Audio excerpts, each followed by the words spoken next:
That was awesome. I dug that 100%. Great job, man. That was awesome. What's up, everybody? This is Isaac. We're back at the shack with the Union Revival from, I'm assuming from Waco. I'm not sure yet. From Waco, yeah. Give it up for Amanda and Aaron Conzelman. Thank you. The Conzelman, if you're wondering, because I was wondering myself. His dad is, of course, I don't even know his first name, but he's known as Mr. Conzelman from NCC. That's what everybody. I remember, of course, the back in the day with the Amy Grant album. Yeah. Is your father a musician too? Or? He is a musician too. He's a fiddle player, strings, drums, piano, acoustic fiddle player. Guitar. Yeah. I thought you were going to say guitar or piano. No, he does anything with strings, and he's mostly an audio engineer. I mean, that's what he's done most of his life, and so that's how I got into audio and got into music, and just growing up in the house with him and musicians and having a studio and all that. Well, I bet that was just awesome. I'm sure. You got to meet Amy many times, I'm sure. When I was a kid, I do remember getting to meet her. I've gotten to meet Michael W. Smith a few times. Oh, I've wow. gotten to meet Gary Chapman, Stephen Andy Chapman, those folks. People would come into the studio. And that was back in the time when Stephen Curtis Chapman was the dude. He was the dude. I was just a little whippersnapper then, but a little kid. But yeah, I remember getting to do that, and him. We always had people out of the studio and stuff, and so getting to grow up out there and do music and be around other musicians is what made me want to do this and get into doing music. Wow, that is amazing. And you're also a great songwriter I saw. And then Amanda, how long have you been playing music? Yeah, so I grew up singing with my dad. He was a local country and western artist, Danny Ragland. Okay. I played with a band called Fully Loaded when I was little. Little. So, he just traveled around Central Texas and dance halls and pubs. And so on the weekends, my mom and I would go and watch him sing and play, and I learned how to two-step when I was Okay, we're in Texas, you got to. Yeah, so it was fun. I mean, that's where I learned how to sing country, classic country are my roots. So awesome. So that's how I learned how to sing. Well, right now, I think, I'm thinking right now with Christian music, you know, of course, there's a lot of Christian music right now, and it's kicked it up a few notches. It sounds really good right now, but people like Natalie Grant. She can do whatever. Yeah. She can sing. I really consider her singing country. Yeah. There's a lot of Christian artists that are starting to cross over and realize that they can do all different styles. And there's tons of artists out there, because I remember like back in the early mid '90s when DC Talk kind of crossed over into the rock world. Yeah, and that was cool. And there was some people that were like, "Oh no, you've forsaken the faith," you know.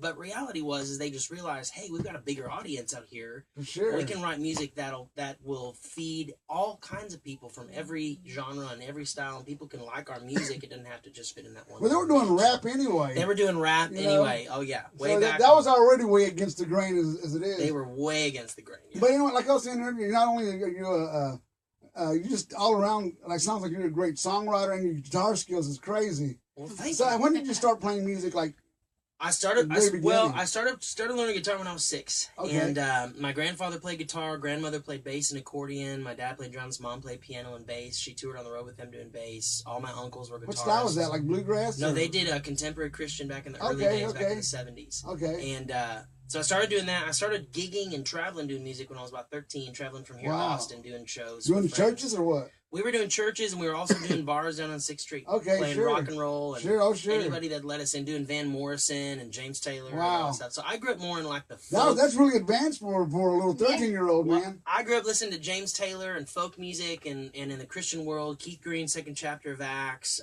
all those guys. And so I was more like folk, singer, songwriter, Americana, indie rock, and she grew up doing country. And he introduced me to some great artists when we started dating. Like people I had no idea. What were you into at the time before this? I mean, like top 40. And you know, some Alison Krauss. I loved Alison Krauss. Oh yeah, for sure. She was Patty like Griffin. I didn't even listen to Patty Griffin. You know what? You gotta be a Reba fan in your country. Oh man, she's still one of my favorites. My wife loves Reba. I love all like that. Leanne Someday, I would watch the CMAs going, someday we'll be up there. You know, like country. I wanted to really do country. For sure. I and love so it's fun, like what we kind of merged from his background, a lot of folk, and then from me, country. So, and then he likes to write pop too, so it's in there. Yes, I did. Sure. There was a period of time where I was in a little band as a teenager here in Waco, where we did like total pop songs. I mean, Maroon 5 style. Okay. Pop. And so I brought a little bit of that pop kind of, writing hook lines and catch lines and stuff, but I default back into bluegrass, folk, Americana, singer songwriter, James Taylor, Patty Griffin. Oh yeah. And so we mixed that with her kind of, feel for top 40 country, groovy, something you can dance to, and it kind of ends up being this love song, rock, Americana sound. Lots of harmony. Lots and lots of harmonies. The sound is just really, it catches your ear. Like I was just telling Aaron, I first met him whenever I saw y'all playing at the Groovy Awards a couple years ago. It was like, those guys are good. Whoever they are, and I think I was standing by the bar. I'm not even a big drinker. I'm just standing by because I'm one of those guys that likes to be by myself, and everybody was up front, Yeah. And then of course behind me, you were right there in the corner, so you had the perfect spot, Oh yeah, that was a fun one. And man, y'all sounded great. Where'd y'all meet? Or when and where did y'all meet? Yeah, so we met at MCC, McLennan Community College. Oh yes, commercial music program. For sure, I was there myself. Yep. Yeah, first time I ever met Aaron, I was touring the department, trying to figure out what I want to do with my life. And one of my friends was in the commercial music program, and she said, let me take you on a tour. So we went around, saw the classes. We walked in, Aaron's leading, Mr. Gimbel is leading the class, but Aaron was leading the band. Right. And I was like, oh, he's kind of cute. And he's leading the band. I really like that. That's right. And, I mean, come on. And so we met after class, and anyways, there was a summer, and then that next semester we had some classes together. So did you know how talented he was? Oh yeah, you did. It was pretty. I was an audio engineering student at that point because I had already done music performance and guitar performance, and so I was doing audio engineering. And so for my classes, for my labs, I had to do a live recording, acoustic recording. Okay. So I figured out what I could do is rope her into singing with me. So we had to practice every week for the whole semester. Nice. So we'd have to practice rooms. We'd have to get in this little tight little practice room. Oh yes, I know what you're talking about. Oh yeah. With the piano in there. Very shy. And so when we went into the studio, you know, I made sure that we were going to record it live. So I made sure that we set the microphones, you know, right in front of each other, face to face. It worked out well. I probably blushed. It was probably the color of this good. sofa the whole time, but it was good. Did you know like immediately that harmony was going to work? Because it works beautifully, man. It just has a whole sound. Yeah, it did it. It was pretty. I mean, I'm so thankful. It really just clicked from the very beginning. It did. It really clicked. And people have kind of made the comment before when we've played places and they don't know we're married. They'll ask if we're brother and sister just because our voices. You know how that voices works. are Family harmony. You know what?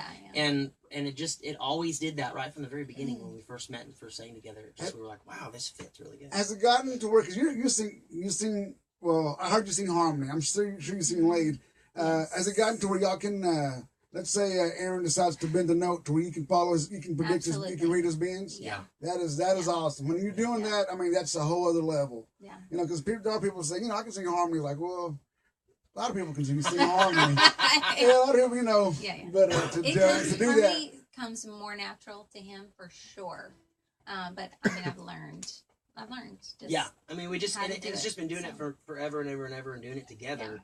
You know, and knowing that the person you do your gig with, if you mess up or don't mess up, you have to go home with them and you stay in the night. Right. So it's learning how to work with each other and be gracious and just, you know, we'll figure this out. And I just, you know, we'll battle back and forth when we're writing music, or I want you to do this harmony, I want you to do this. No, it's not the right key. But we always figure out a way where we meet in the middle, which has just kind of been the story of our writing. It's always I push her and she pushes me. That is awesome. You know, to have that is beautiful. What can I say? I mean, that is rare. You know, just not to mention, well, let's be real. Husband and wife, boy, that's something else. There you go. You know, I don't think I could ever sing with my wife. Thank God she can't sing. But but to do that, you know, and to be like really legit musicians, boy, that is a blessing right there. It's fun. It's really fun to get to work. Like we get to work together and do what we love together at the same time. So It's like, you know, we both love music and we love to sing and we would be doing it anyway. But the fact that we get to do it together as our living and what we do for a living is just, I mean, it's awesome. And we're so different. Like our personalities are completely opposite. So what could be a disaster isn't, because I just feel like it works. There's something that binds us together, and we've kind of worked through it and figured out what he does best, I don't, and what I do best, you know. So we mold and shape each other. Which I think is great because like we've been in bands. I've been in bands when I was a teenager where I went and found people that were just like me, and the bands always fell apart because we all thought the same. We never really pushed each other to be anything. But the fact that we're totally opposite and I look at music one way and she looks at it another way and we kind of rub against each other is what helps us refine what we do because she pushes me where I wouldn't go and vice versa. And so, Let's do another one. Okay. I'm going to crack this door. It got a little warm. Is it warm here to y'all? No. It's warm. It's raining outside. Oh, I hear that. Well, you know what? I'll cut the fan I'm not dying or sweating. I know. I get hot quick. It's raining outside. Young man. I hear that. This one's a little darker. Cool, let's do it. This is a little bit more to our bluegrass.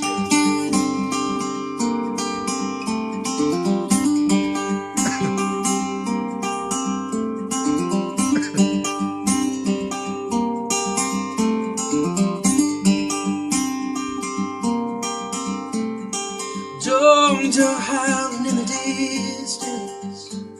Mama's taking fever then. Daddy's pouring shots of whiskey. Like a revolver pulls that bottle to his head. It hasn't rained here for months now. Fields are dry and red. Death is crouching in the doorway, waiting with despair. And this world keeps turning around, and those angels, they never make a sound.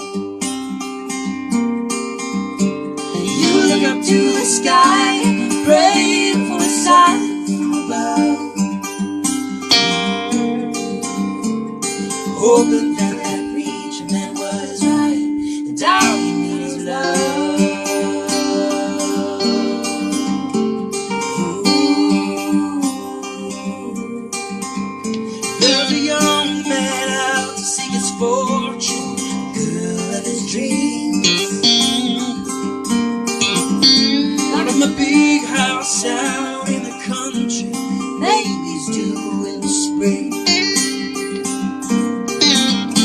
There's been a complication. The doctor said that the baby's fine, and his life has been long. He's a cold night, and this world keeps turning around, and those angels, they never make a sound. You look up to the sky, pray for a sign from above, hoping that that preacher man was right down in his love. All the pictures on your wall tell the story of your fall from grace. You're smiling in the lens, but fear written on your face. Dust to dust to dust, your journey to the grave. Hoping that your love was enough, your soul to save. This world keeps turning around, and those angels, they never make a sound. You look up to the sky, praying for a sign from above, hoping that that preacher man was right down in his love. Oh, all you need is love. Oh, all you need is love. Oh, all you need is love. That is awesome. I dig that. Man, that is awesome. Thank you. When did the whole songwriting thing just start writing immediately? Well, He's been writing since. I've been writing since I was a Before. young teenager. Because I started, my first band I was with was about 13 or 14. And Right. so me and a good friend of mine lives down in Austin now. But we grew up together here in Waco. We would write together for the band. And so I've been writing since I was really, really young. What were but you writing? it was mostly contemporary Christian Okay. worship stuff for our youth group, It things was like still that. acoustic based? But still all acoustic based. And then it was the style I was drawing from them was like Van Morrison. Oh, yeah. A little bit of Patty Griffin, some Oh, Pat yeah. Boone, some Johnny Cash. Okay. So I was doing that kind of acoustic, singer songwriter stuff. Lyle Lovett. And so when we first got together, I had already had songs that we'd written, Right. but it wasn't until maybe, I don't know, 2 years, 3 years in, after our first kiddo was born, that we started kind of, I was writing something and she would sing with me, but then she started going, hey, why don't you, I had an idea for a song, you need to do this. Yeah. And then we started actually sitting down and going, let's write together, let's do this. Yeah, so he would mainly come up with the idea and the melody, really the meat, you know, and then bring it to me, and then we'd start like shaping it and molding Right. it to fit both of us.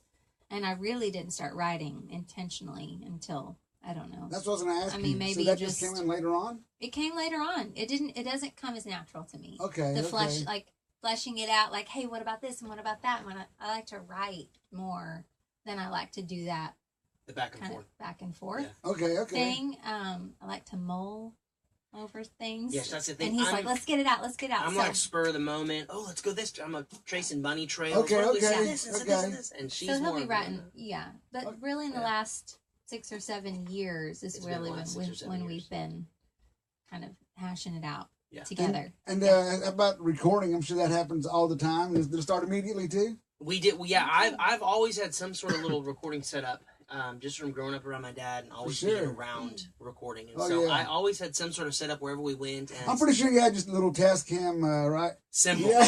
Well, I've bought and sold all my gear many times over, but like, oh, let's do this. But yeah, we always have, a couple random channels and a few microphones, and we have a little back room set up. And so whenever we'll hash out some ideas, we'll go, okay, let's jump back there and let's record this so we have it down and we have it written and stuff. And we've released some of the things we recorded, but most of the stuff has just been for our sake, just demos, just to know. Okay, I understand. We did like an early album. It's like worship, but then kind of a hodgepodge of singer-songwriter. Right. It was just everything we had at the time. Right. Yeah. And that was before we had kids. I mean, that was like 10, 11 years ago. No, 12 like years ago. 13. Somewhere around Somewhere around 12 or 13 years ago. And so ever since then, we haven't had a full album release. We've done a lot of stuff online, and that's the way to go. Anyway, you don't need the record companies anymore like you used to. You know, that's the whole thing of that is, you know, it's awesome. Sure, there's not like a lot of money in it, but there really wasn't a lot of money to begin with because you have to be the person. Yes, you have to be the person. You know, because I played, you know, behind a signed act, and at the end of the day, when I still have to haul hay for my pops and stuff. Exactly. Like that. Yeah. So, but you know, but right now you have the opportunity to do whatever you want to. You're going to play as much as you want to. Yeah. You can record as much as you want to. You know, the part getting paid, that's going to, yes or no, but you know what? Right. It all pays off in performances. Yeah. Right. You know, and where can we catch y'all at? Because I know you were saying you're youth pastor at a church. Well, we do we do music. We lead all the contemporary services at First United Methodist. Over so not youth, but just work. And I help just kind of oversee all of the sound teams and train musicians and oversee all the technical audio side of it, the live audio side of it. Right. And then we also lead the bands and kind of train and lead worship on Sundays and Saturday nights. And but then we play all over town. I mean, we gig at least 4 or 5 times a month. On busy season, 10 times a month. It just depends on what time of year. But like a lot of the vineyards, Valley Mills Vineyards, the Grape, Wine and Bistro, Kissing Tree Vineyard, Common Grounds, Hippodrome, Dichotomy a bit. Where's that at? Right down on Austin Avenue. Mm-hmm. Right okay, downtown. Man. Yeah. Downtown is looking awesome right now. It's looking good. The Waco music scene right now is kicking butt right now. Yeah. More than it has in a long time. I've been playing. I've been playing for how many years, and but right now it's to where all genres is accepted.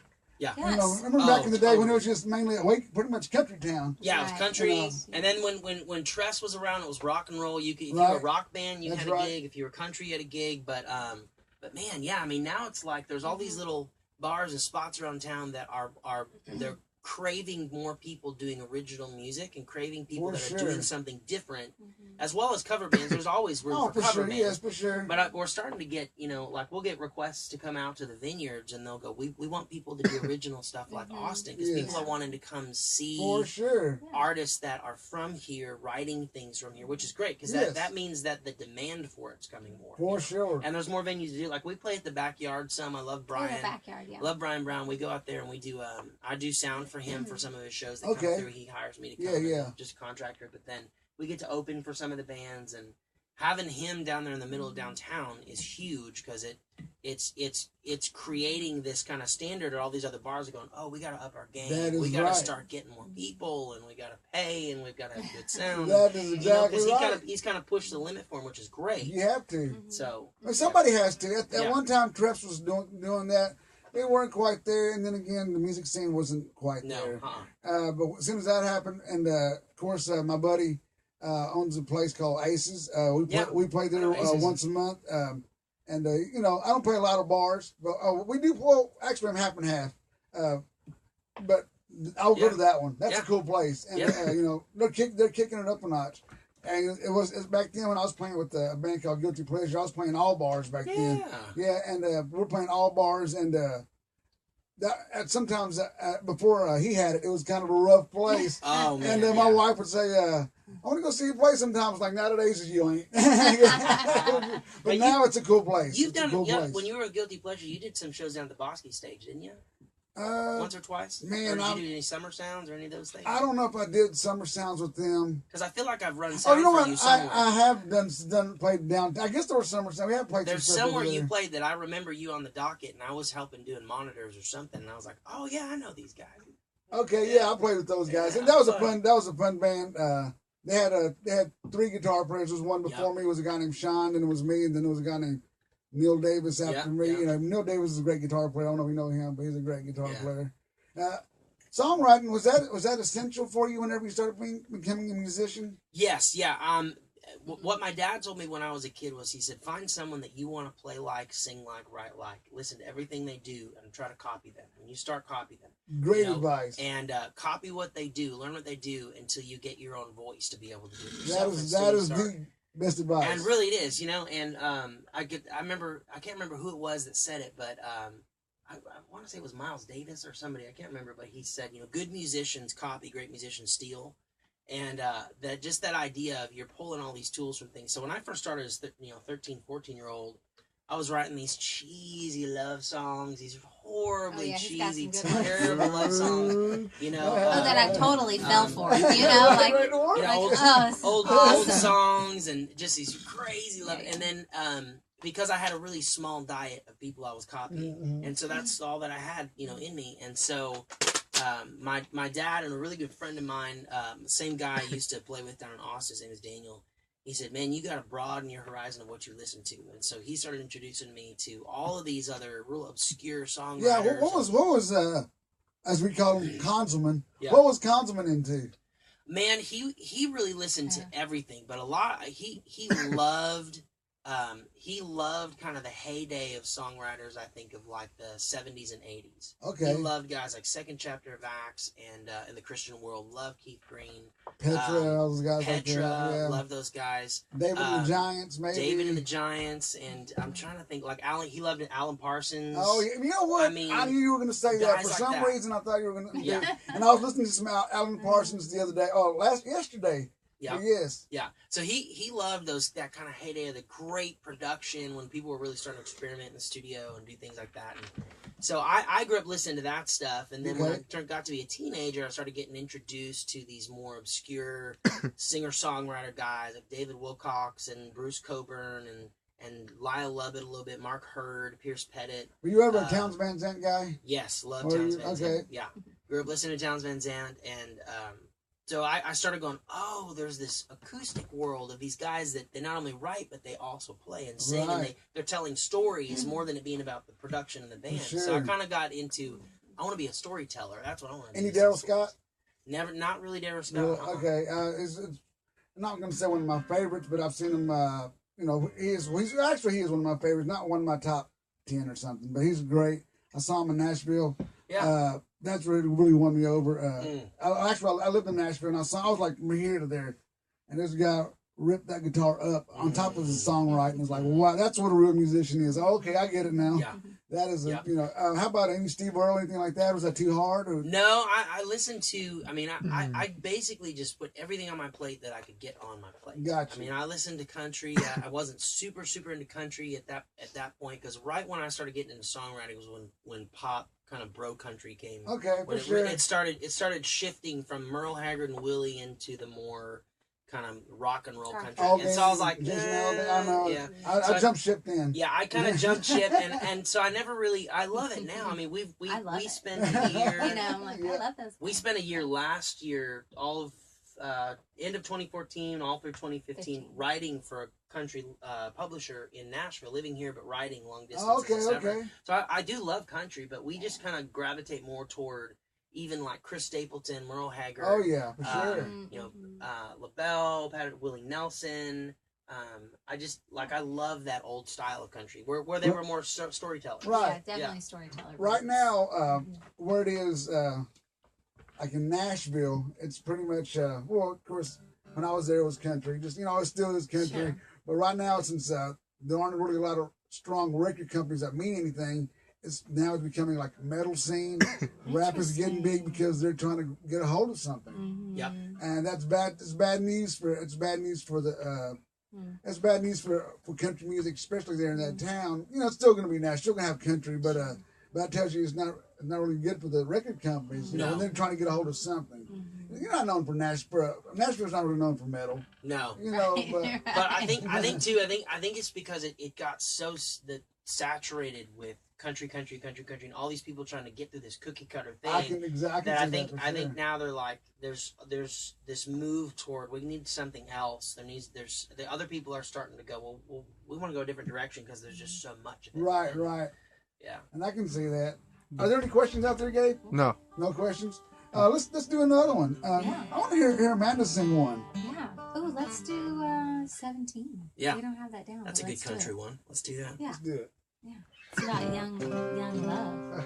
I don't remember 17. It's been so long ago. I like it. I'm up in C.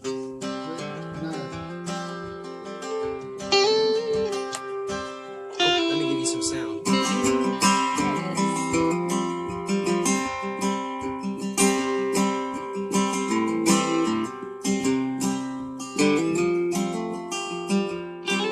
On a summer night down by the street, oh, I gave you my heart at 17. We carved our names on a photo tree, with the heart and the arrows that we'd always be. Your daddy never liked me from the start. I said sorry, sir, but she's got my heart. Throwing stones at your window pane, singing Juliet, come out today. So take my hand, let's get lost tonight. Dance with me in the pale moonlight. Jump in the water and hold on tight to me, like when we were 17.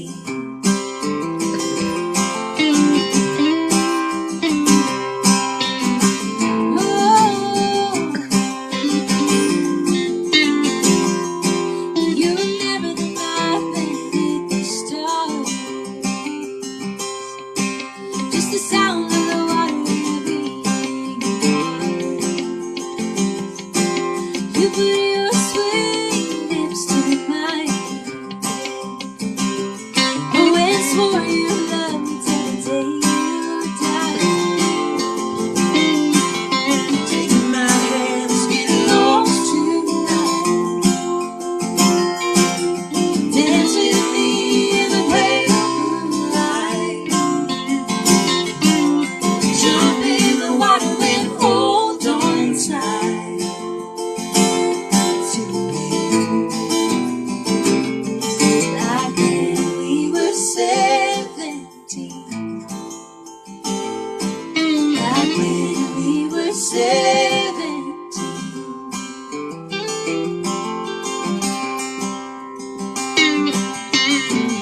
Oh, on a summer night down by the street, oh, I gave you my heart at 17.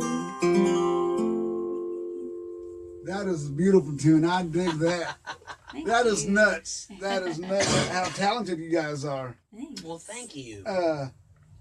Y'all do anything like y'all thought about maybe doing any road stuff? Just of course, y'all know you have the kids We and all got that. the kids. Yeah. Take them along with you. Yeah. Yeah, If like a big. If we could get an RV, we would go on the road. An Get RV. RV. We would That's go what on the road. But that's what I'm talking about when I was saying about the whole wife thing, Yeah. which is awesome. You know,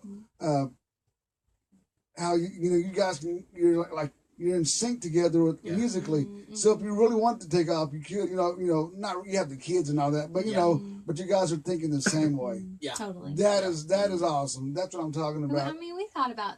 I mean, even this summer, we've talked about doing some folk festivals, Oh, and yeah. traveling around, take the kids with us, and Yeah. yeah. I mean, it could be on the radar for sure. It definitely could be on the radar. The tricky part is like what we're really trying to amp up this year is we leverage social media a lot. Mhm. Like we use social media for almost all of our promotion and it's worked really well. But Right. this year we're trying to move into a whole nother realm of really amping up what we do to get a bigger following outside of Texas, and Right. obviously so that we could book festivals different places. Right, So, right. That is awesome. You know, to do something like that, man, you guys would really just. I wish people outside would wake could really see you. I mean, hear you guys. You guys are Thank something you. else. Thank you. Thank you. How about your father? Is he still playing anymore? Yeah, he still plays. So he wasn't for quite some time. He was actually a teacher at Marlin. He taught special Really? ed. Who was his special name? ed. He may have been my teacher. I don't know. Danny Ragland. Danny Ragland. Yeah. Yeah, he taught there for a Where long Long time. time. High school special ed. Oh, never mind. Yeah. No. Yes, I am. I So- was Marlin myself. Yeah. So did I. Marlin Bulldogs. That's awesome. Marlin Bulldogs. Hey, could you play me some backup music real quick while I announce this week's shows? The local shows here in Waco, Texas. Julia Tucker and Townie Adams. They're playing tonight, by the way, at the Green Door in Temple. They're going to be there. And also they do some every other Tuesday for the vets in Temple as well. I'm not sure where. I'll announce it next week. Venus E are at Don Carlos Wednesday. Do y'all know, y'all play any Don Carlos? I haven't yet. I just found out that there's even live music there. Yeah, I played there a couple of times. It's pretty cool. I dig it. I do like it over there. They've been doing that for, a few years. North of Navasota, some buddies of mine have had here in the podcast. We'll be at Aces Saturday. We talked about Aces a while ago. A good buddy of mine owns it, Jody Harlan. If you're around Robinson area next to the Melody Ranch, check it out. Aces. Behind it. Yeah, behind it on the side of it. Whatever. I don't know, whatever. J.D. Johnson, a good friend of mine, at Aces Thursday with a girl named Kirsten Beer. They do it's called the Beauty and the Beast, Beauty and the Beast tour. They're both good friends of mine. Friday, they'll be at halftime. Then J.D. Johnson will be at a bar called Somewhere Else in Gatesville Saturday. Dustin Terrell, another friend of mine. We did a show together this past weekend. We did a benefit. Friday at Papa Joe's. And Saturday he'll be at the Trading House. I think they'll be selling. His son passed a few years ago. And today and Saturday would have been his 21st birthday, so he's gonna play for in remembrance of his son. Lauren January and Josh Bernard at Lakeside Tavern the 19th. I guess that's Thursday. Are you guys gonna be anywhere anytime soon? Or? We don't have any shows booked until February. We're kind of Just taking January church? off, just to ease into the year. Yes, I understand. But start February. We have Valley Mills Vineyards and The Grape.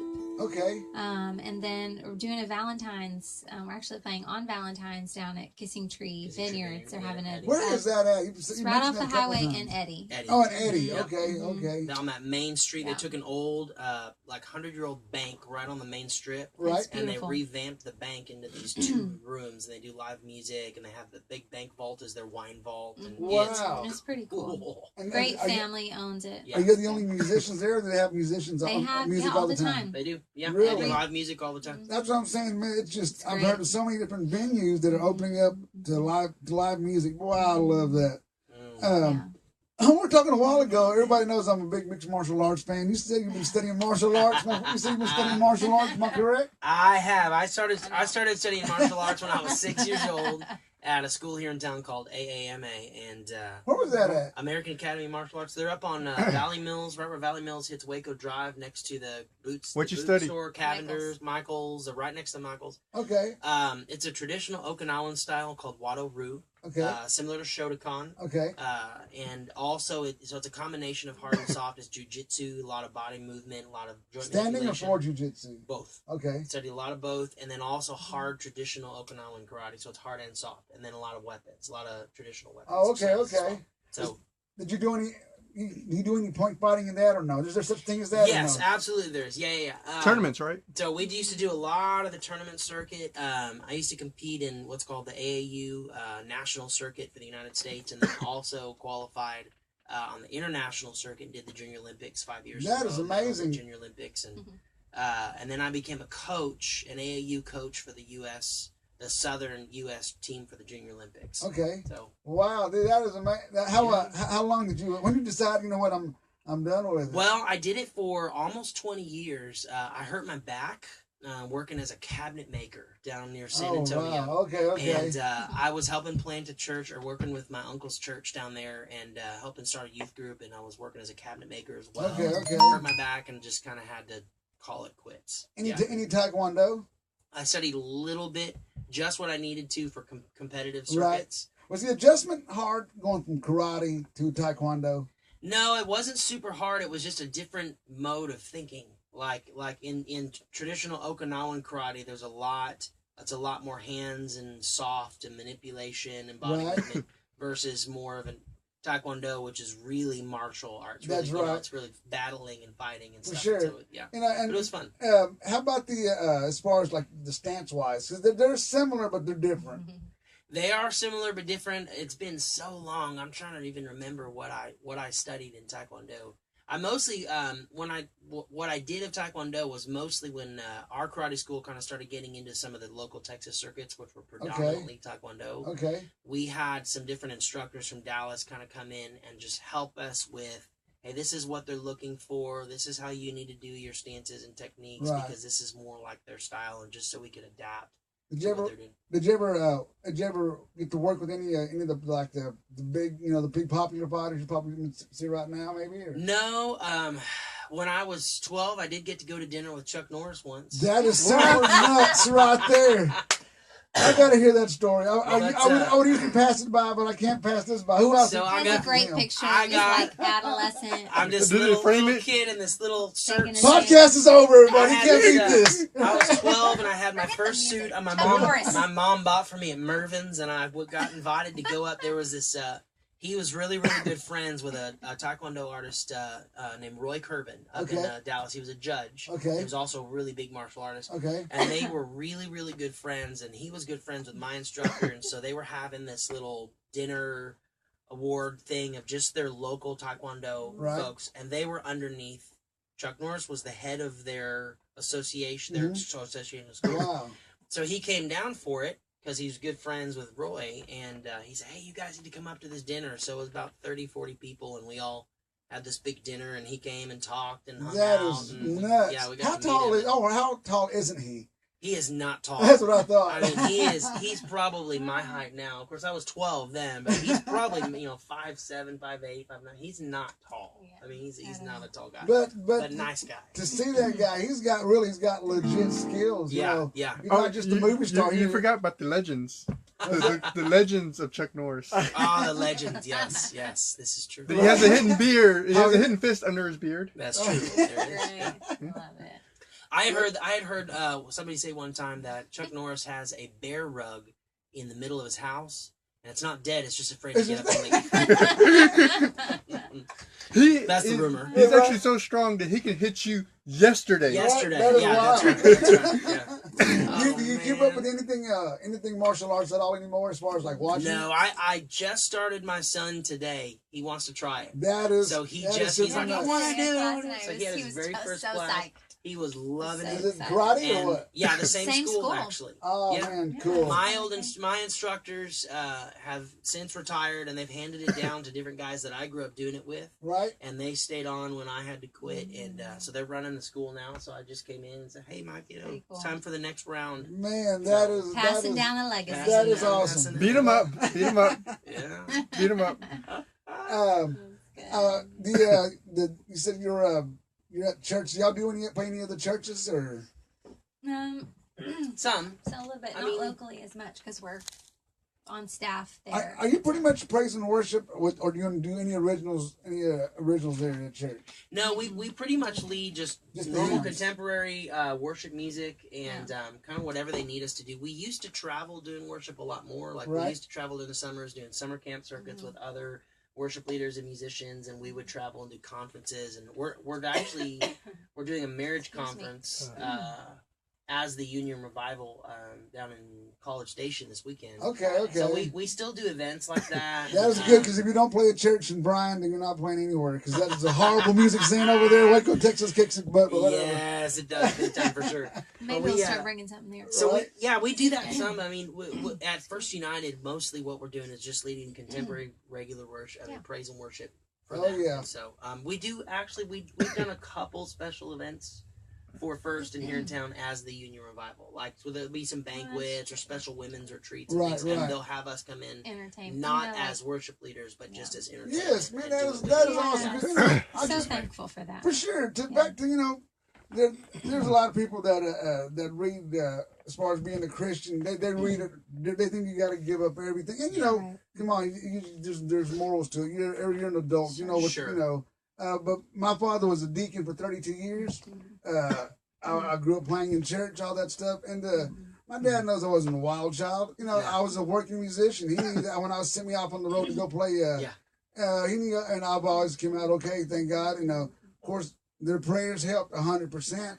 You know, but there's a lot of people out there that think, you know, I got to cut life off. You don't. No. Life can start for me. No, we've always been that way. When we moved to Austin, we were helping play a church in Austin for a while. When we moved there, we told people, hey, the people would ask, what do you do? Well, we lead worship at a church, and then we play down on 6th Street on the weekends and play Americana music. And they were like, you do what? You do what? And we said, look, blasphemy. Our response was always, look, we are the church. We don't just go to church. And so we are what we are. We're musicians and storytellers and songwriters and Christians inside the walls on Sunday in that context with other believers. But then when we leave that, we're still what we are. We're the same inside those walls as outside the walls. So we get to go down to a bar on 6th Street on Friday and sing stories and songs that come from our heart and the things we believe and stuff. They're just put in a different language and different context and different place. And then we get to go do it with the people. And we've met some amazing people. You've got that right. That would never walk in the doors of a church. You've got that right. It's really great. We've made some pretty cool connections over the years and heard from, you know, people who have been touched by a story or a song or whatever. Correct. And that means the world to us. Oh, absolutely. Sure. I mean, that's the biggest thing to us is to get to tell the story of where we've been and what we've done and the victories and defeats that are common to everybody, no matter where you're from, and get to actually go play somewhere in a bar and someone come up and go, you just sang my life story, and they connect to it and get to have this conversation with them about life with no ulterior motive, not trying to get them to come somewhere on Sunday and not trying to go, you know, but get to just connect life with them. That's right. Yeah, we have this song that we wrote in Austin. Aaron wrote in Austin. It's a Saving the Empty. We should do it next, but whenever you're ready. But it's truly about going into these places and finding the story, finding someone's story, and writing a song about being it. church for people wherever you are instead of just going. That is exactly right. You know what? I agree. Let's leave on that one. Let's check that out. What key is this in? All right, this guy is in E. Hey, and thank you for letting me jam with y'all. Oh, this is a treat for us. It's normally like just this and a kick drum. Okay. He plays a kick drum while he sings. I used to beatbox in the 80s. So this is great. I met this guy. I went to hear a friend at Saxon Pub down in Austin. I played there myself. Oh, yeah. Yes, So I went to hear a friend play rock music, and I walked in, and I looked in the middle of the floor, and there was this old 80-year-old gentleman with long white hair standing in the middle of the dance floor with his eyes closed, and he was swaying back and forth like this. He was holding up a whiskey, and he was swaying to music that wasn't playing. So I went and I asked the bartender, what is this guy's story? And because what caught my attention was he was wearing this women's Western wear shirt. Okay. He had like tassels and ponies and sequins and stuff. And the bartender said this guy was famous in South Austin for taking his wife dancing every Friday for 40 years. Oh my God. And he said his wife was famous for having these old vintage shirts, and his wife had just died, just passed away. And so now he said every Friday night he goes into his wife's closet and he puts on one of her shirts because it smells like her perfume. That is wild. He puts the shirt on and he goes to some dance floor and he just stands in the middle of the floor and sways. So that is love right there. He feels like she's dancing with him. That is amazing story. So we wrote this song about that gentleman called Saved in the Empty.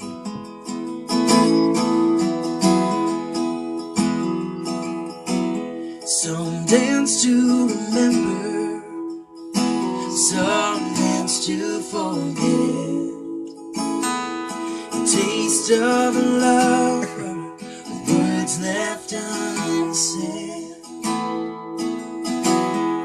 So take my hand and lead me out on that floor. I'll be what you're needing, help my heart stop bleeding and forget her once more. To the saved and the empty, the lost and the found, all bruises and baggage still hanging around.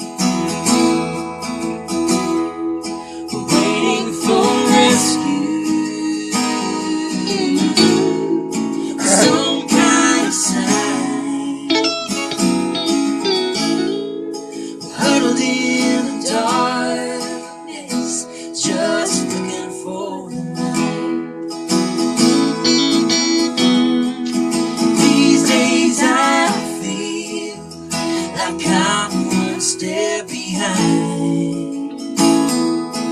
Looking for you, girl. You're looking to the side. So why will be honest? Oh, right from the start.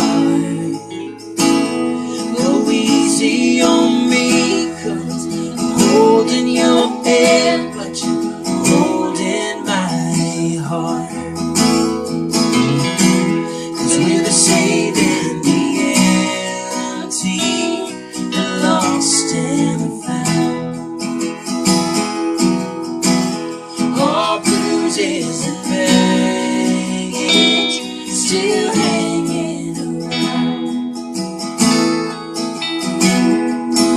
waiting for rescue, some kind of sign. Huddled in the darkness, just looking for the light, waiting for rescue, some kind of sign. Huddled in the darkness, just looking for the light. Some dance to remember, some dance to forget. Dude, that is a beautiful tune. I love it. I can hear you. I can listen to you guys all night long. I'm Well, telling thank you. you. But thank y'all for coming by. You Yeah. know, dude, Absolutely. y'all rocked it 100%, Thank bro. you. Thank Thank you. Thank Our y'all. pleasure. And maybe one day we'll have this all martial arts night.